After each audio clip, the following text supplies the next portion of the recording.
Hello, you're from Kwadwo. Me free be quiet. Na sumi ejuma e Flatbush, New York. Na debia me ejuma nye sika. Na me pesa me poni kakra kuma me busuafo e Ghana. Na sumi hu kwan ya me mfa so. Oh, Kwadwo, am I wrong kra? Ade want to jupe in Kana. Jupe? Aye. Jupe ye kwan fofra abaye de fa so mani sika every America e de kwa Ghana na aniji sema e wo mu ne say Jupe bema best rate on the market, $5 discount on your first transfer, 0 transfer charges, and afi simple and instant value to bank account and mobile wallet. Not just say e go straight to your Momo account. Afi so no se o refer obiba Jupe na o sha ase send sika emu 1% e ya wodia Jupe yay what is the HSMO Ghana from wabrochire mufa Jupe na send sika kwa busuafo e Ghana o Ghana so a kache we busuafo se o mufa Jupe e send sika embryo Jupe number 1.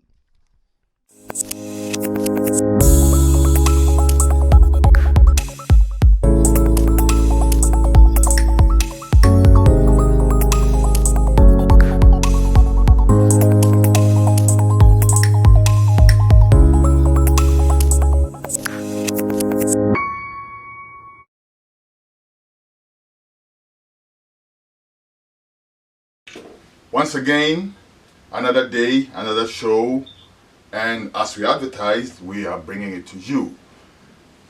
Ghana is in a state that many people would only think would be a dream or some type of weird nightmare. Now, we have a lot of voices speaking against what is going on in Ghana, regardless of the intimidation that seems to come their way. I'm talking specifically about journalists. If you look at Ghana right now, there seems to be a new wave of voices speaking against injustice, corruption, and all the things that are undesirable on the part of government. Most of it is coming from social media commentators, and indeed, some of them based outside of Ghana. However, our guest is not specifically a social media commentator. He's mainstream. He is a journalist practicing his journalism in mainstream media. But he has made waves by speaking loudly against injustice, corruption, and all the isms and schisms going on in Ghana right now. I'm talking about the man, Kwadwo Jantuah. Full disclosure, Nana Jantuah was one time managing editor of this platform. So, that said, I am pleased to welcome to GhMixMixx the man, Nana Kwadwo Jantuah. Nana, welcome, Nana. Thank you, Ralph. Thank you to your listeners too. Yo, Nana, today we're going to make it like what should I say? We're going to make it a conversation rather than an interview, okay? Yes, because some of the things that I read about and I want to speak to you about, we cannot do justice to if we just limit it to the atmosphere of an interview. As you know, I think it's better said if we do it like a give and take, as in the two of us trying to get to the bottom of things. Thank you, Nana, for making time. First of all, Nana, what is going on in Ghana? If I should ask you as a journalist, give me a paragraph summary. What's going on in Ghana right now in terms of government, in terms of the economy, and in terms of human rights, especially? All right, thank you very much for the opportunity, and I am also honored that you gave me this opportunity to talk about this country. We the people, which is the preamble of our constitution, mandate us to stand up against any form of injustice and make sure that the resources are fairly distributed. Ghana is a country that is endowed with a lot of resources, and I'm sure everybody's aware. Yeah. When the constitution was fully accepted into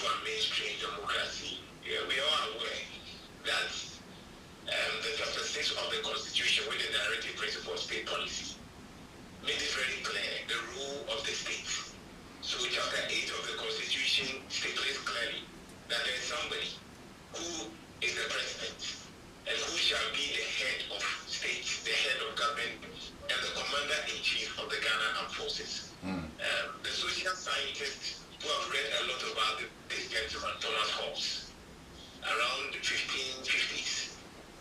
He believed that there had to be a certain level of social contract. That is, if you leave people to do whatever they like, everybody will decide to do anything he or she feels like doing. So there will be a state of anarchy, and there will be chaos, there will be nastiness, there will be brutish life outside society. Therefore, there was a need for all of us to understand that let us give our mandate, our sovereign will to one person, and that person will lead us to make sure that we are protected in terms of financial security, food security, clothing, and then just like Abraham Maslow had stipulated.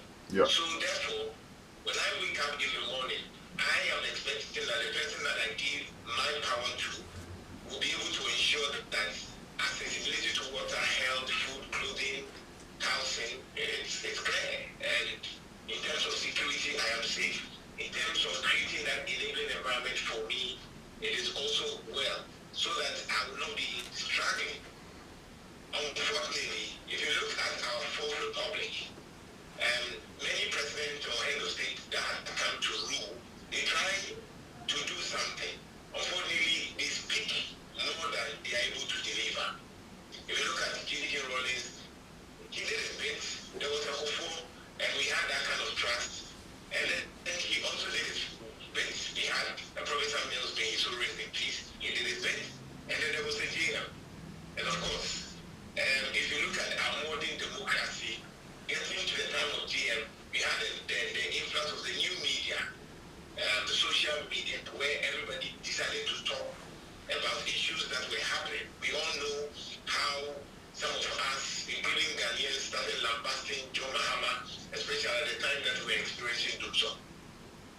We talk about the incompetence, and we have the likes of Dr. Baubia running all the lectures for us to know that they, when given the opportunity, will be able to make our lives better. In 2016, Ghanaians believe in this gentleman and Nana Akufo-Addo. So, I mean, for all of us, and the records will show Nana Akufo-Addo had the best of numbers in terms of votes, telling John Mahama that Ghanaians were fed up with that kind of incompetence and, alleged corruption in his government. So the expectations were high. 100 days, we have dollar selling at 5 Ghana cedis, and then we have Dr. Baumia saying that, okay, he has arrested the dollar. I mean, if you look at the asset budget, that was the third budget that was read, you realize that Ghanaians were excited. I was excited because I felt that, yes, we are going to experience the era of Kufo where we felt that, yes, at least in terms of governance, it's not that Kufo was perfect, but at least it was far better than what we were witnessing. Unfortunately, the sweetness in the eating is in the pudding. Unfortunately, we realized that as they began to enroll their policies, it became very dangerous. And then some of us, in fact, in 2017, the records were there on social media where the president had to appoint 110 ministers, spoke against it, and we said that, look, this is dangerous to our democracy. Many people did not understand us. It took 4 years for people to not realize that there was a need for him to cut down the size of government, and there was a need for him to also listen to the plight of Ghanaians. Because around 2019, when they had enjoyed the proceeds from IMF, we were told that they were really managing the economy. Unfortunately, COVID-19 exposed them big time that the economy that they believed to have been running could not survive us for 3 weeks. And then after that, obviously, the economy grew very badly at the lower end. We were all struggling, and it was understood. So, well, Daniel said, because of the COVID, let's give him the chance. But you realize that after 2020, it's a precedent that we thought after the humiliating decrease in number of votes and also that of ministers, and for the first time, having a speaker of parliament from the opposition. I mean, he has set a lot of records. So, we're expecting that the president will learn something. But we realize that things became more difficult from the ordinary Ghanaian. No matter how we spoke about issues, the president was not ready to listen. If you ask me of Ghana right now, Ghana is sick. In fact, Ghana is, I'm quoting the words of Dr. Mustafa Hamid when he was the spokesperson of Nana Akufo-Addo. These were the words that he used for John Mahama. He said, the president is muddied, it's so dirty that we need to rescue this country. And it is the same today that the Nana Akufo-Addo presidency, as we speak as a journalist, is dirty, it is muddy, and of course we will need to rescue this country because it's so terrible that the least person I was expecting to have really disappointed Ghanaians is Nana Akufo-Addo. Unfortunately, together with his finance minister, they have mortgaged the country for the next 10 years, and I wonder how we'll be able to change this narration. Okay, so that's the current state of, that seems to be the current state of Ghana right now. Ghana seems to have been mortgaged, in your words, for the next 10 years. And it's not just in your words. There seems to be a very terrible outlook for Ghana, for the economy, right? But not just the economy. There are other areas where we wish that governance would be better in Ghana.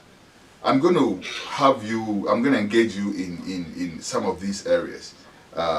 Let's start with human rights. Now, I want to use specific examples to cite this so we can all, relate to what we are speaking about. There's a gentleman called Gregory Afoko. I don't know the details of what the issue is with Gregory Afoko, and I know it's a court issue, so I shudder to venture too much into the details of what the issue is. But I know that the constitution of our country does in no way support keeping somebody in police cells or whatever, national whatever they call themselves cells for 6 years. And that is just one example. And like I said, I'm going to use specific examples to demonstrate how I think that we need to prompt this government on the issue of the topics that we're going to discuss. And we're starting with human rights. This man was there. 14 witnesses you brought. And you are still polishing those lies. Who can't say so on your call? No, they are wicked. They are wicked. We haven't done nothing. I'm not planning with this boy to do anything. Why do you treat me like this? Let the eye calm down. No, it's bad. You don't treat human being like this. It's bad. Be honest to yourselves. This country, be honest. Police, be honest. Police, be honest. Be honest. You are lying.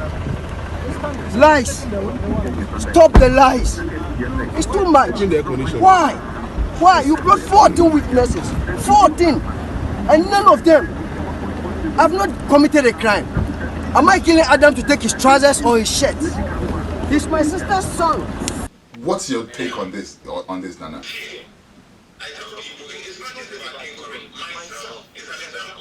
I was going to come to that, Nana, so maybe we should bundle all of that together, because I was going to make it human rights, press freedom, and then so let's bundle all of that together then.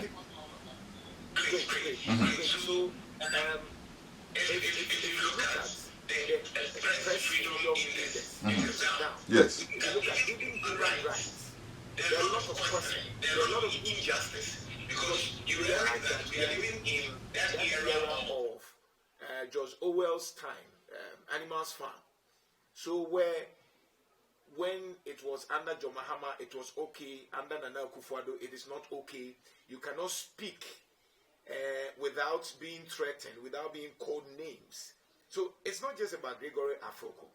I mean, if you look at all the well-meaning people who were able to speak under John Mahama, it is either you keep quiet and, fit into this incompetence, or you decide to think about yourself and your family.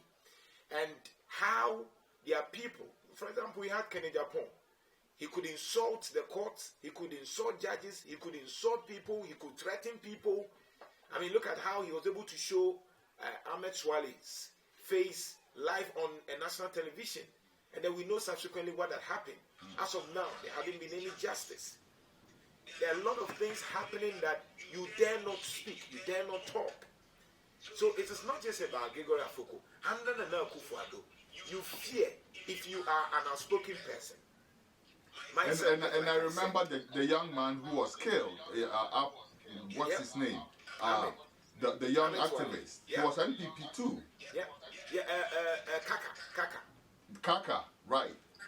Right? And that's another. But I'm speaking about Gregory Afoko because I feel like the outrage is missing. I feel like Ghanaians are waiting till it happens to them before they feel like it's just outrageous to hold somebody in custody for so long. Where are the placards that say free Gregory Afoko? And I'm not saying, like you said, Gregory Afoko is just one example, right? But maybe it's a big enough example to bring the outrage to make it spread to others. Don't you think so? I agree, Ras, I agree. The challenge here is that you are dealing with these vindictive people who have all the state apparatus at their disposal. That's right. Look at what happened to Oliver Baako, Vomao. Fix the Country campaigner. Yes. What was his crime? Speaking against the ills of the society. And look at how they were able to just whisk him away and, use all the machineries. This was somebody who was running away. Let me take this opportunity to tell you about our cherished sponsors. If you want to send money from the US to Ghana, and in fact, in this hard economy, if you have enough money to send from Ghana to the US, I'm recommending the best platform for you to do that. It's called JuPay, Jupay. Go to the App Store, download the app, and be sure of getting some of the best rates on the market. Also, if you use our promo code GhNewsNow, when you send money, we get a little bit of money to support this platform, all right? So don't forget to do that for us. Thank you, GhNewsNow, when you use JuPay. Also, we're supported by Royal Omnical Services. Royal Omnical Properties, I beg your pardon. Royal Omnical Properties are your peace of mind when it comes to buying real estate in Ghana. Call them on the numbers rolling on the screen and do business with them. We are also supported by Asida Jigs, the best African restaurant in the whole entire Western Australia. It's on number 5/204 Balcata Road, Balcata. Go there and get a treat of your life. We are right back now with Nana Kwadwo Jantuah.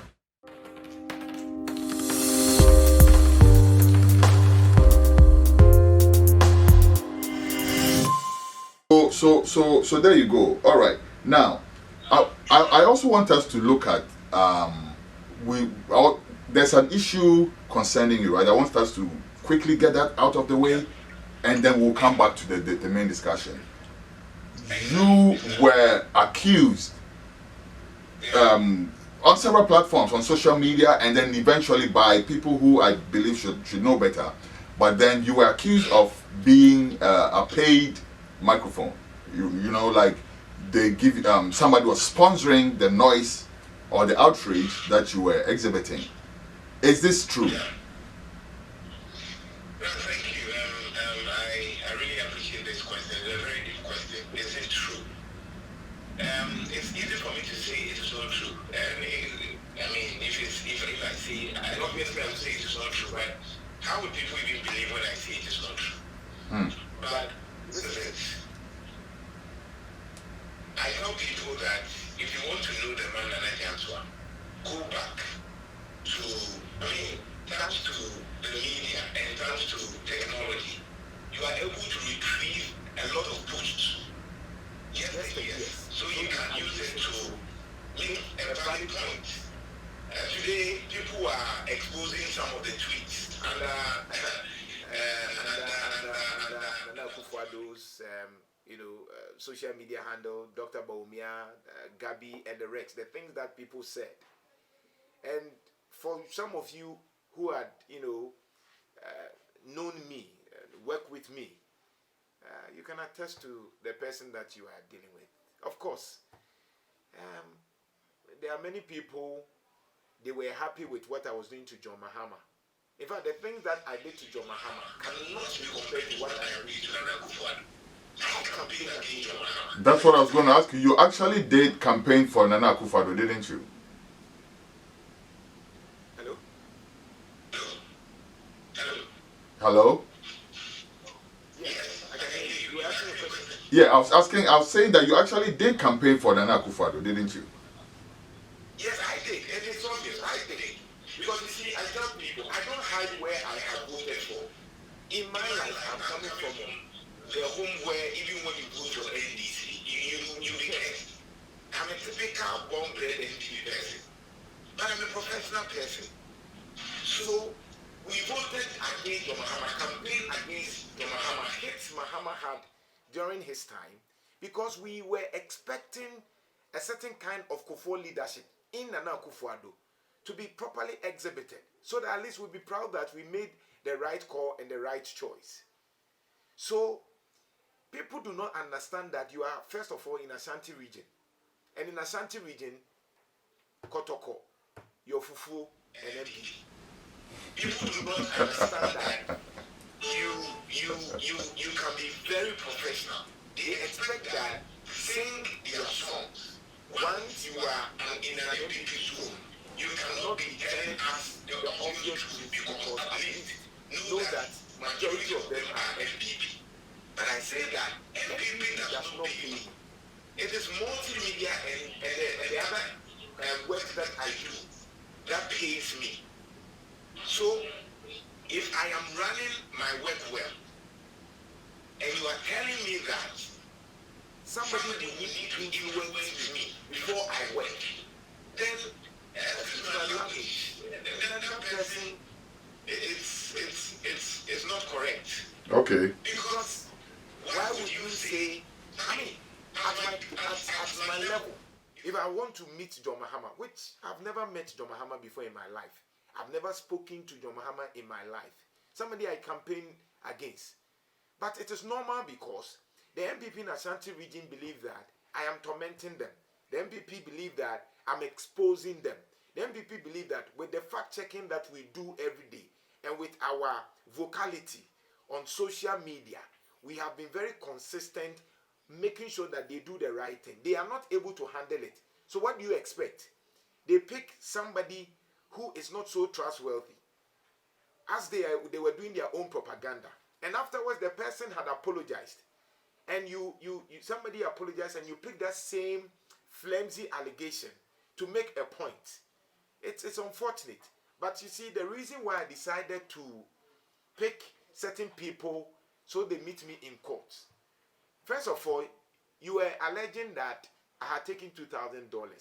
Well, I mean, people can talk about it. It's normal. You do a press conference to talk about it. You say you are not going to come to my show. I said, hallelujah, because I don't care whether in PP or NDC, I will run my show. But a lawyer of his caliber could lie. When I say lie, it's not more $2,000, but $1 billion. That is 100,000. I don't know whether when he say 1 billion is 1 billion Ghana cedis. That's money. To say that I have collected 1 billion from John Mahama, and that is why I'm doing all those things on air, that is a serious allegation, because it is about posterity. That I do not want people pay me and take me as a mentor to be googling my name and certain things being attached to my name. So for me, it is a matter of clearing my name. Also, based on investigations, I've been declaring innocent, which I know I am innocent, which I know I've never done from give me any $1 billion or $2,000. I just needed to clear my name and also set up a certain precedent that journalists also have blood running through their veins. I hear you, Nana. And truth be told, if John Mahama were to give you money to do that, you wouldn't have to meet him to do that, right? So I guess that's why your case is better served in court. Now, who specifically did you sue? As far to the brink as you can go. Tell us about the suit. We were talking about this, but clearly I have sued lawyer Maurice Ampaw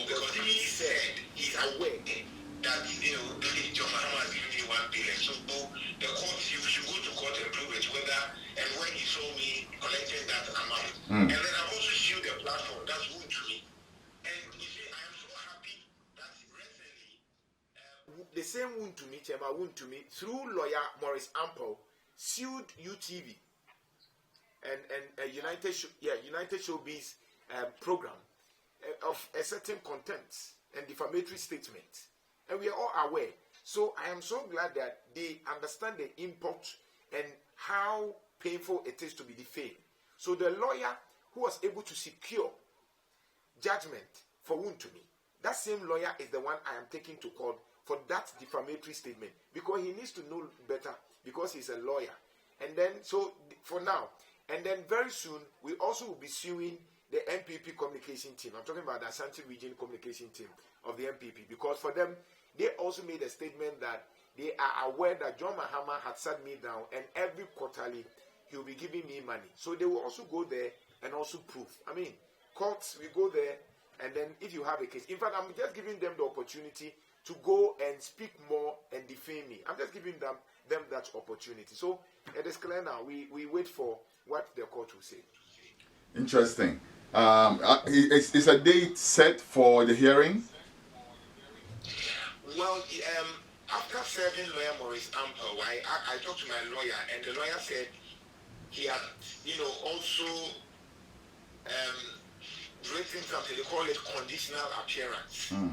What it means is that it happens when somebody feels that the way you said the person had a challenge, maybe the paper or the way and manner.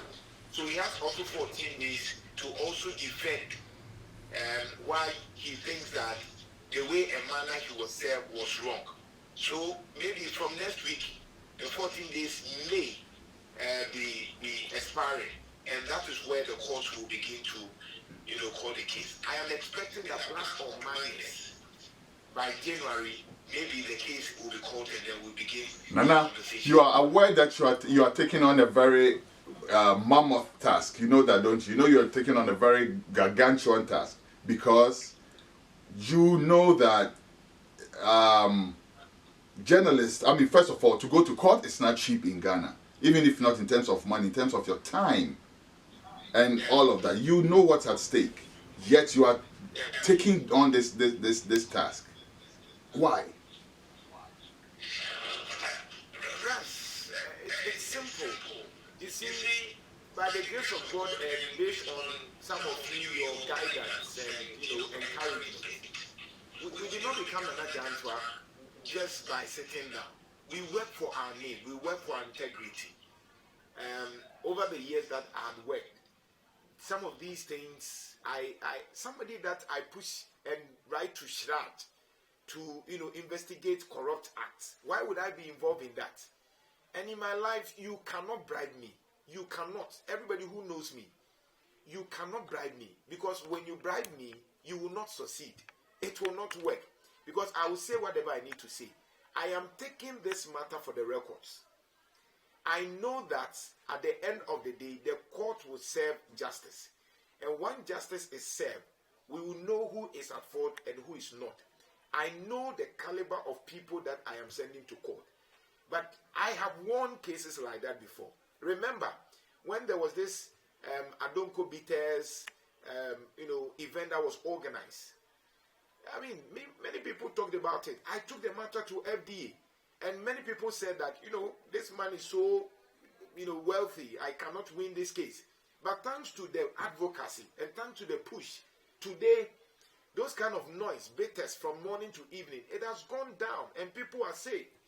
So I have done that before. I wrote a letter, PBC, Produce Buying Company. They are supposed to buy cocoa for the government. They were messing up. I have sent the issue to Shrad, and Shrad had seen some level of case in my petition, and very soon that thing will come out. It is all about fighting against corruption. So why would I intend somebody fighting against corruption will be involved or indulging myself in something that I found upon? So I hear you, Nana. That for the record to set my name upright, and also to ensure that next time nobody can just sit down and throw in any propaganda. And congratulations, because I think you are doing one for congratulations, because I think you are doing one for the whole Inky fraternity. You know, this I believe is going to be a landmark case. I think it's going to be quoted in the Ghana law records and all of that. But we wait to see what the judgment will be. I'm very mildly surprised that you have that much confidence in the legal system to deliver the justice you. But hey, it's not the whole entire system that's rotten, right? So let's push on. All right. So Nana, how would you assess the performance of the opposition in all of this? In fact, I'm disappointed in the opposition. I don't think they are serious to win power. The opposition is just joining the noise, and they are feeding into the everyday lamentation of the ordinary Ghanaian. I say this because the MPP in opposition took advantage of the situation, organized a lot of press conferences, a lot of workshops, a lot of talks to let people know of their alternatives. Unfortunately, they are disappointing me. And when I ask them, for example, the other day I was asking, yes, we know that Nana Akufo-Addo has not performed well, but we know of the abysmal performance of John Dramani Mahama. We are not saying he didn't do well. In fact, John Mahama, if you look at the 4 thematic areas, he said putting people first, strong and resilient economy, infrastructure development, and transparent and accountable government. These were the 4 things that he said. I can be proud to defend John Mahama on infrastructure. But in terms of putting people first, people were not put first under John Mahama. In terms of accountability, John Mahama, there were a lot of alleged corrupt practices. And then in terms of strong and resilient economy, the economy was not doing well. So we are talking about a certain John Mahama who had been a president before. So based on the experience, I am thinking that at least he had been there before. He had learned his mistakes. So no matter how it is very important that you take advantage of the weakness of this president and the government to hit them hard and tell us your alternative. Because if you are saying that they are incompetent, you are also incompetent. If you tell them that they have mismanaged the economy, you also as NDC mismanaged the economy. But if you say you want to come back, I'm expecting to see a certain change, John Mahama, a certain change NDC. Are you trying to tell me that the dollar that is now at 15 Ghana cedis, we are going to see a reduction when you come? Are you trying to tell me that? No, I think, and I'm sorry to truncate your train of thought, but I think that, for instance, it's not a good indicator, because the dollar, to all intents and purposes, would probably never, go back to where he left it, right? So at best, I would expect you to expect something like, is he able to sustain whatever he needs and maybe improve it slightly, but if we're going to look at it in terms of that, I think that we will be looking at the wrong indices, don't you think so? Right, I agree and disagree. I agree because of the incompetence of their governance, they usually want to maintain and even make it worse. But I think that you can do things to reduce the pressure on the dollar. What is it? We pick a lot of dollars. For example, we pick $2.4 billion every year to go and buy food stuff that Okay, all right. So just so we make good use of the time. Now I see where you're heading with that. So now let me ask you this. In terms of that, I think John Mahama presented an alternative to what is happening right now. I think that he presented several papers to as an option, right? Including after we went to IMF, I believe that he has brought some pretty salient points out. So that doesn't that count? It counts, but you see, I don't trust him as John Mahama. I don't trust John Mahama. It's not just about saying you have presented, because like we have also predicted, the only choice, even when MPP have not gone to IMF, the only option, if they have won power, or maybe if Ghanaians give them the law in 2025, would have gone to IMF. And I'm saying that you cannot live your life depending on people. So they are trying to tell me that without IMF, we cannot survive. So I would want a homegrown policy. I would want a practical steps to addressing the issues of unemployment. Because if you talk about IMF will tighten the way you do things. IMF will limit the number of employment opportunities. IMF will make sure that you are increasing taxes in the system. But at the end of the day, it's also going to hurt most businesses. Look at what is happening right now. IMF conditionalities would affect the growth of that country in terms of the micro economy. Yes, the macro economy will be good, the bigger picture will be good, but the microcosm So now it sounds to me like we're already taking the burden of this government and already throwing it on the next government, right? Because we first of all, we haven't even finished dealing with how this, because first of all, this government still hasn't cut any ministerial appointments, which is key, if you ask me, to finding our way back to where we were, at least halfway back where we were, right? Things like that. They've not done any of those things. And to my point that I was making earlier, I think that John Mahama has presented what to me seems like a credible option to redeeming this. No other person has presented anything like that I know about. You still don't trust John Mahama. So where are we heading as Ghana? We're just going to we're heading for the breaking the 8. It looks like. I agree, but Ras, you see, the challenge right now is that I'm not saying John Mahama has not changed his ways, but I'm just saying that based on certain context, it is not enough to tell me about some of these things when I have not seen practically. Okay.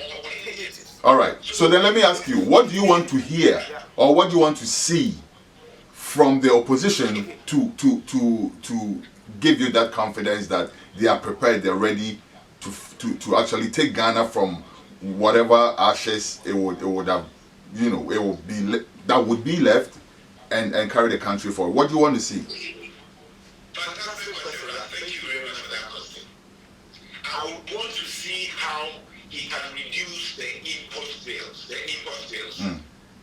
I want to see how he's ready to invest, because according to Parliament approval, Parliament enacted a law that said that, you know, that said clearly that any government budget, there have to be 10% allocation of the total revenue in agric. Unfortunately, they all spend less than 2% in agric. I would want to see a certain level of commitment to say that I am investing 10% in agric.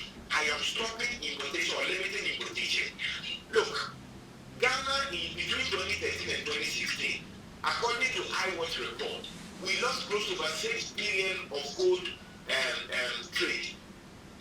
In 2016 alone, Ghana lost $17 billion because of illegal gold smuggling. According to Professor Ampaw, in 2018, he said that Ghana loses $30 billion through illegal gold smuggling. So I want to see how a certain serious president like John Mahama, if he means it, will be able to tell me how he can be vigilant to stop these illegalities. Because if we go to IMF just to beg for 3 billion, and somebody is smuggling gold over 10 billion, 7 billion, 6 billion, why can't we do it? Speaking of which, speaking of that, Nana, the Auditor General also, you know, gives a very grim picture of the state of corruption in the government, right? The numbers that they give, also, if retrieved, will also do the same thing that you just mentioned. Let me ask you, do you think that the next government, do you think Ghanaians should support and should be prepared to push for a massive asset retrieval exercise in the next government? Because it looks as if a lot has been stolen from the state, and we can't just sit down and watch the bandits just, you know, roll out of town. I don't see much from the next government. You see, it is easier said than that. we are going to prosecute. I mean, we hear of the usual mantra, the usual gimmicks, but we know that there's nothing much they can do when they are giving in the north, because it is scratch my back. It scratch my back at the top, the top space of the ladder. We're looking at NDC people sorting themselves out up there. We know what happens in Parliament, and so they feel that they are able to tell us, oh, when John Mahama comes, he's going to prosecute. But we know certain things. One of the reasons why we voted for Kwadwo was because when expecting him to prosecute certain people, they said had engaged in corrupt related practices under John Mahama, and we know what is happening. Nothing has happened. We know how Dr. Bawumia said that John Mahama. Isn't that an indication that these were just propaganda stories rather than, real stories that could be prosecuted? Because we know that this government would have been vicious on NDC, like they did with Forson, for instance, like they did with Adongo, what's his name? Now people are even loosely connected to the NDC, right? So we know that if they had real, leads, I think they would have been vicious in following them. So what my read is that these were just propaganda stories rather than, than real leads. They all feed into the propaganda. It is easy for politicians to say that his opponent has stolen. It is easy. But when you bring them to street proof, they will tell you that it is political talk. It is one of those things. So for me, I am saying that at this time, the media is more critical and Ghanaians are more critical. And I tell you, whoever becomes the president will not be able to get it easy, because you are finding Ghanaians who are becoming more pushy and demanding accountability from these leaders. Yes. So whether you are John Mahama, Alan or Bawumia, you are not going to find it so rosy, because look, the last bottom or the last bottom was Nana Akufo-Addo, and he has disappointed us big time. So we are not going to use that luxury of time for you to tell us that this is the issue, so give me time. There's no time to give. So this is also to say that if John Mahama is really serious, let us know. For example, I asked, who are the people he's going to appoint? It's very critical. Apart from John Mahama, you are going to work with other people. Yeah. If it's Dr. Bawumia, you are going to work with people. We already know. So far, the men that is already working with them, he is allowed to go to who are the people that he's going to work with. So you see, in fact, what I can say is that, yes, they will say all the usuals. But when they come and you are asking them, you said these people are stolen, what has happened? They will tell you that, the use of justice grinds slowly. You know them. Okay. All right. But why haven't you arrested them? They will tell you that, oh, the court must deal with them. Yes. I get your point. I get what you're saying. But I just want the next government, whoever that is, to know that, to quote my brother, not to quote, but to paraphrase something that my brother, Kwadwo Jantuah, said on the show one time. He said, if the next government does not prosecute the wrath going on right now, that government is going to bear the wrath of the Ghanaian people. I'm just putting it in paraphrase. But he said something that I think is really profound. If the next government, whoever that government is, refuses or fails to prosecute the wrath that's going on in Ghana right now, that government will end up bearing the wrath of the Ghanaian people, even though they did not cause the wrath that's going on right now.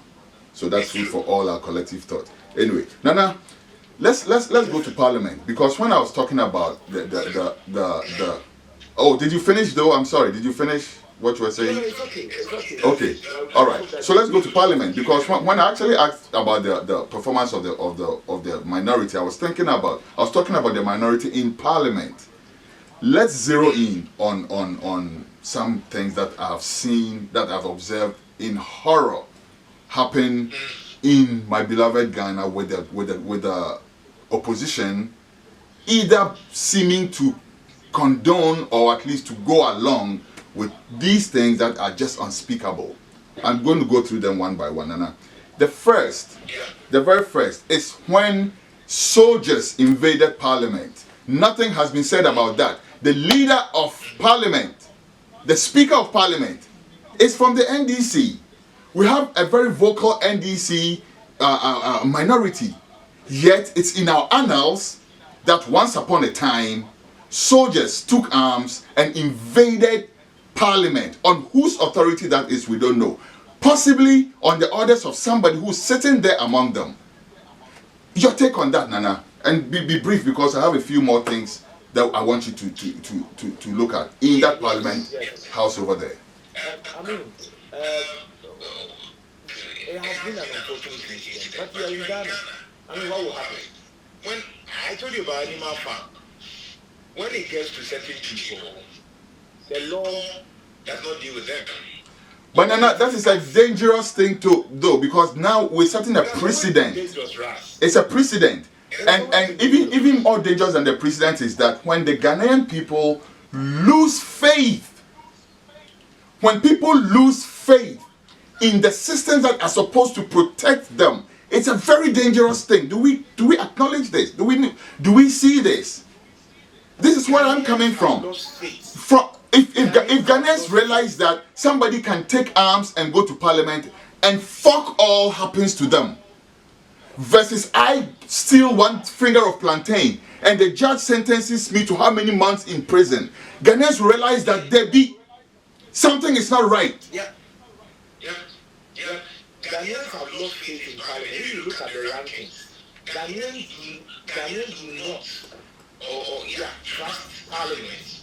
In fact, just like the court system, presidency, parliament, they don't believe in the parliament system delivering, fairness and good governance. They know it. I mean, the parliamentarians themselves acknowledge that there's a challenge that they need to lift up the game in parliament. Look at recently what happened when there was an ad hoc committee trying to see if they could vote, they could embark on vote of censure against what do you call it, the finance minister. Look at the mess. Look at the committee chairman. No, but it's not enough to look at these people anymore. Where is the outrage? Because so be the so raw him. That's a one pursue one. No the room kakraka ho. No one pursue ho. No the room wa or the beko kopie wa adwunim nana. Because we are not reacting to the fact that Carlos Ahinkra did what he did in parliament, yet still sits in parliament. And the Speaker of Parliament doesn't say anything about it. Forget about the government for now. We're looking at the opposition. Why? Where is the outrage? It is not that people are not angry, but you see, I told you about the government machinery. Then we are angry. I'm talking about the parliament. I'm talking about the opposition. Let's hold the fire to their feet. Forget about the people. We all know that we are angry, but we have very little power. We all know this, right? That's why we voted people to go represent us in parliament. Where is their outrage? The opposition, they are doing their best. I mean, for example... No, I don't think they are doing their best. I don't think they are doing their best. I don't think Al-Bagbin is doing his best, because if someone invaded my house, Mr. Speaker, with arms,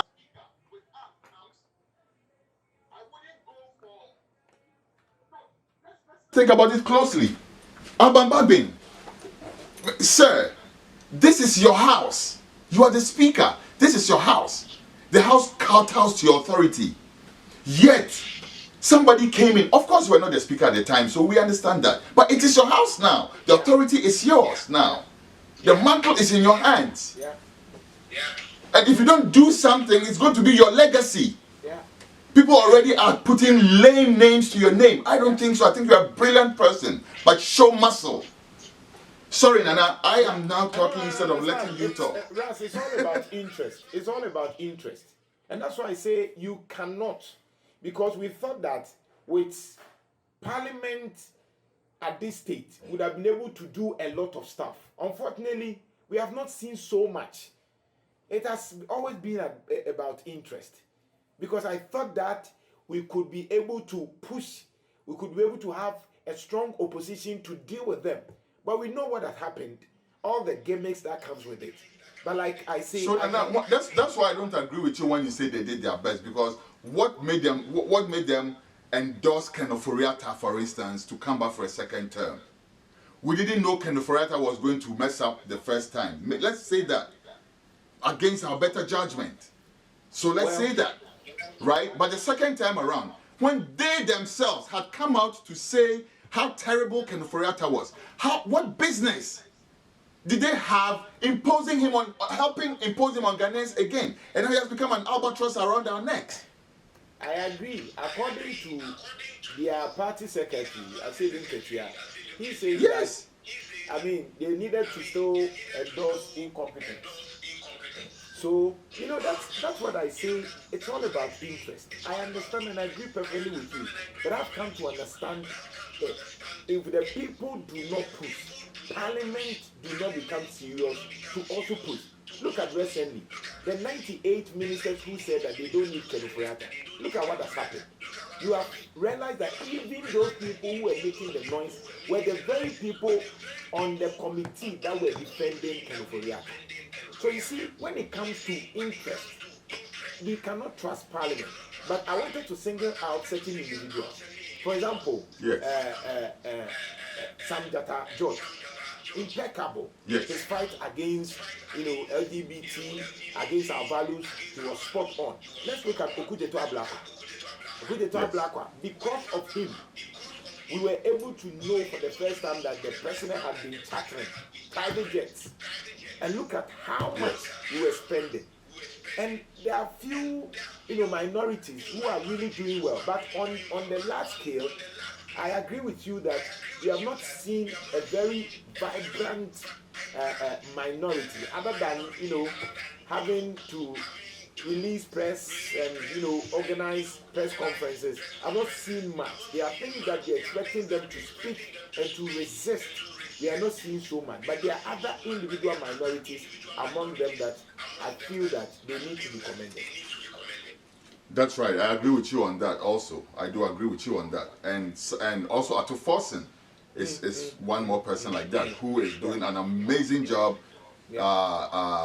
explaining the economy or the economics. What I call the economics of the economy, in simple terms for everybody to understand. I think they're doing a great job. But collectively, I think that there's a lot more that this opposition needs to be doing. Exactly. Otherwise, I do not think that. The thing is, I feel like they feel like it's given. Just like Asiedu Nketia said, right? Once these people flop, then it's cakewalk to the Jubilee House for us. No, it's not. Yeah. It's not. Because like Nana Jantuah said, people don't even trust John Mahama. Yeah. You have to make the case, NDC. You have to make your case. It's not an automatic cakewalk. Anyway, Nana, thank you very much. Before we go, let's look at some of your social media engagements. You are very active on social media, and sometimes you have very humorous ways of expressing the facts, the truth. Even if it's painful. Yeah. Now, one of the things you said was some post that you said about surviving the 8 versus breaking the 8. Yeah. No, sorry, surviving the 2 versus breaking. You said the NPP should be thinking of surviving the 2 rather than breaking the 8. Yeah. What's that about? Well, because I don't see NPP winning in 2024. I don't see it. Unless there's magic. I'll be surprised that Ghanaians will still vote for NPP. Honestly, I'll be surprised. Yes, Nana. They have their traditional 42-44% who are die-hard. But I can tell you for a fact that I don't see MPP winning in 2024. I mean, if they bring Bawumia, John Mahama should not even campaign. If they bring Bawumia, John Mahama can. See, now that's why I think you are wrong, Nana, because Ghanaians have a funny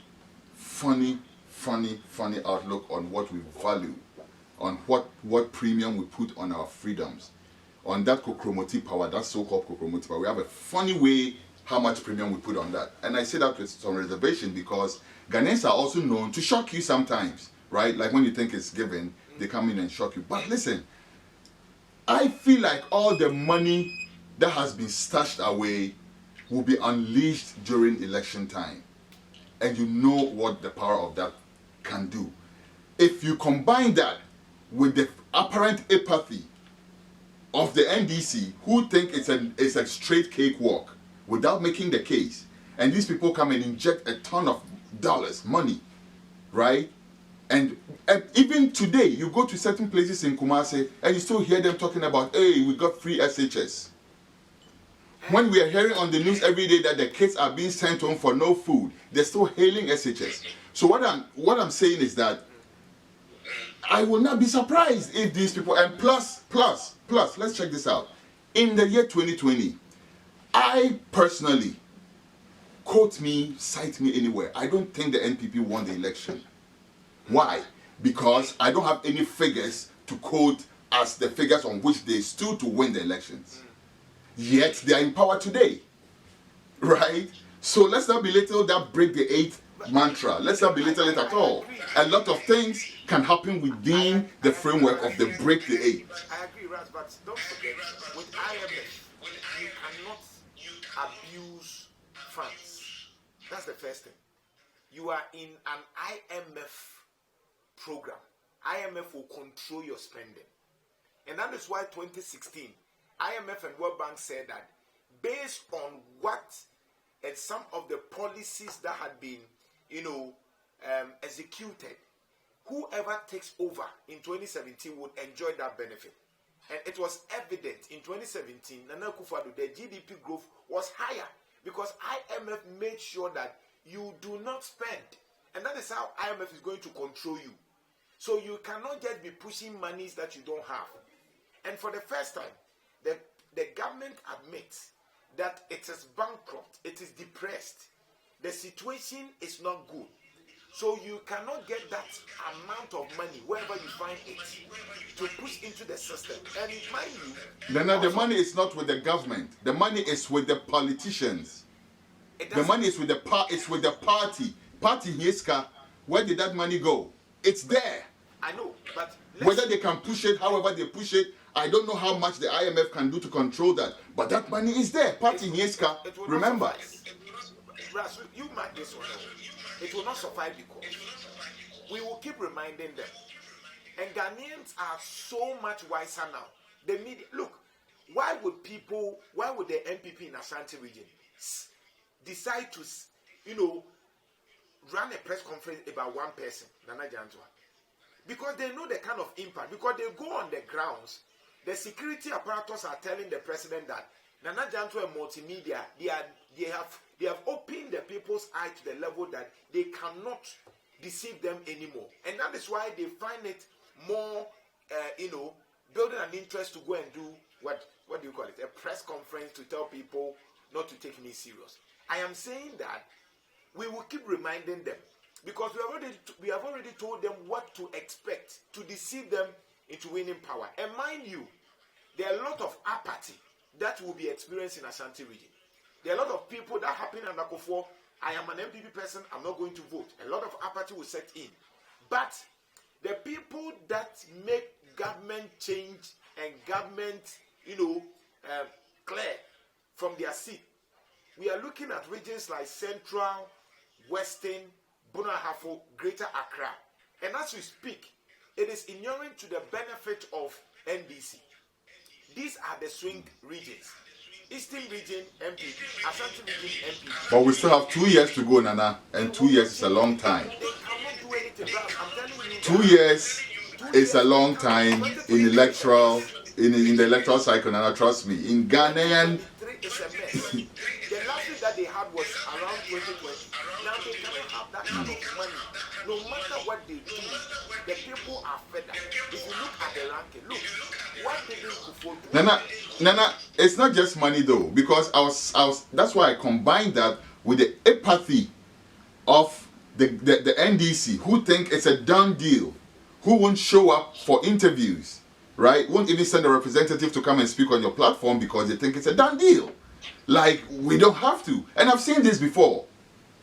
Before the MPP came into government, we saw it, right? And the MPP had the same thing, and they're in government now showing their backside. It's the same thing, but I'm saying that apathy that the NDC is showing right now, thinking that, oh, you know, it's all right, you know, it's done because these people messed up. If a strong third force comes up, they can derail their plans, especially with people in places like Kumasi saying things like John Mahama dear, Moya ne denya yen tomano.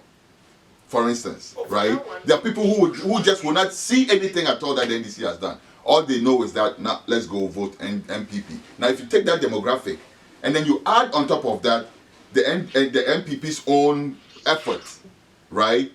And some of the stories we've been hearing about trying to infiltrate the NDC, the what you call it, executives and all of that. Don't underrate these people, and I'm telling you. I agree, but I am just saying that when the cry is for change, you cannot do anything. The tide was for change in 2020. Yes. Majority seats in parliament, but we know how they had to struggle. It has never happened before. Okay. It tells you that Ghanaians are becoming wiser. This is a history that a president that was loved in 2016, all of a sudden within 4 years, people said, we voted for you and we will show you Pepe. It is happening right now. Now see, for the first time on social media, we have a lot of people who voted for MPP and they are speaking against the government. They accept that there's a challenge. And so that's why I'm saying that when the wind of change is blowing, it's in to the benefit of whoever take advantage of it. But for now, as we speak, it is still with NDC than MPP. Okay. Nana, thank you very much for your time. As we go though, one more thing from social media.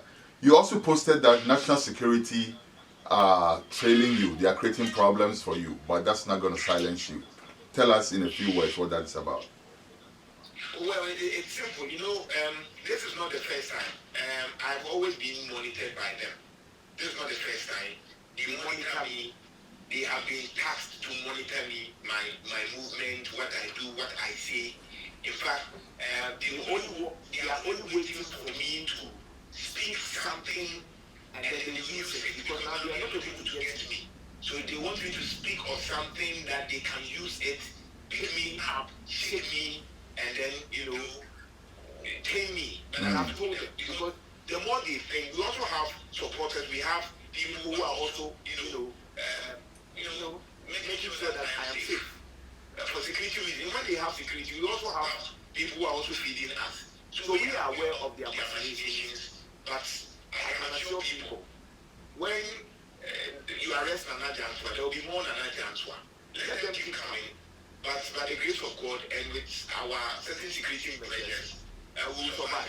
We will survive. Nana, thank you so very much, not just for this interview, but for putting yourself up and standing up for the truth and speaking up on behalf of the rest of Ghanaians, some of who are too scared to speak, others who are just maybe not even aware what's going on.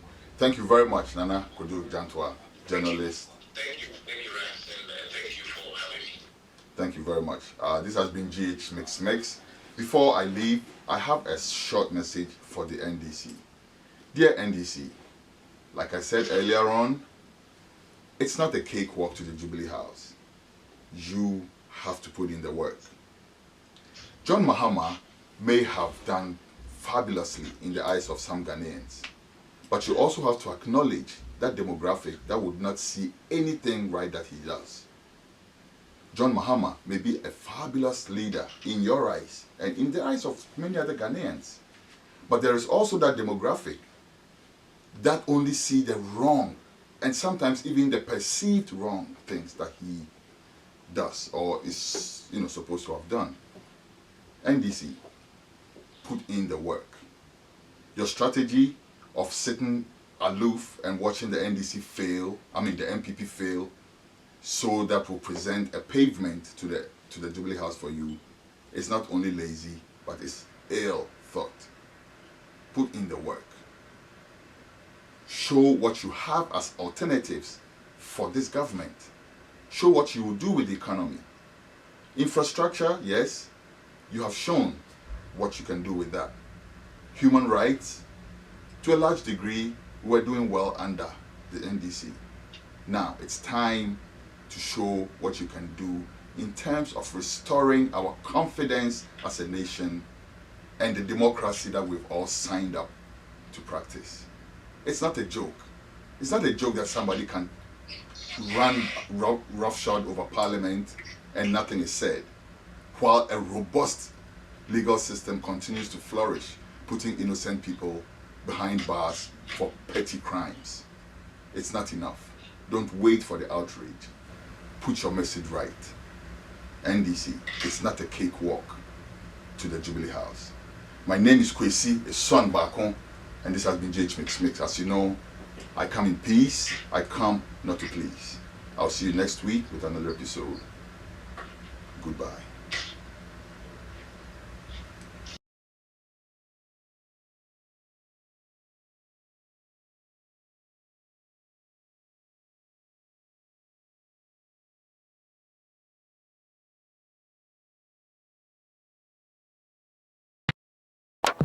Hello, you're from Yajua, me free Ghana.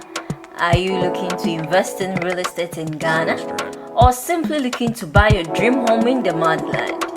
Do you want hassle-free, no litigation property buying on prime real estate? Follow me. I present to you Royal Omnical Properties. At Royal Omnical, we sell houses and other real estate. This is what we do. Our rooms are built with you in mind and fitted with the state-of-the-art amenities.